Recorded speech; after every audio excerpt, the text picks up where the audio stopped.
رنگ‌ها و حروف مختلف توی پلاک ماشینا معنی و کاربرد خاص خودشونو دارن. توی پلاک‌های سفید اونی که حرف گ داره گذر موقته، یعنی ماشین یه مدت مشخصی میتونه توی کشور تردد کنه. و اگه پلاک لوگوی ویلچر داشته باشه یعنی صاحب خودرو معلول یا جانبازه.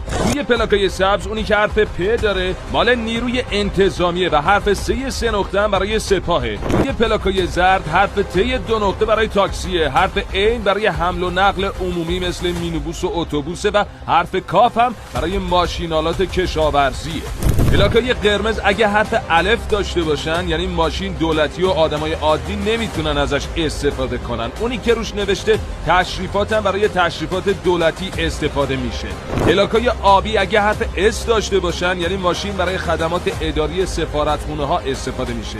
اگه حرف دی داشته باشن یعنی مال دیپلمات‌ها و افراد سیاسی. حرف ز برای وزارت دفاع و حرف ف برای ستاد کل نیروهای مسلحه. پلاک کرم رنگ با حرف شین هم متعلق به ارتشه و بقیه هم برای ماشینای قدیمی و تاریخیه که توی موزه نگهداری میشن. این پست رو لایک کنه، با شماره پلاک ماشینت بگو از کدوم استانی.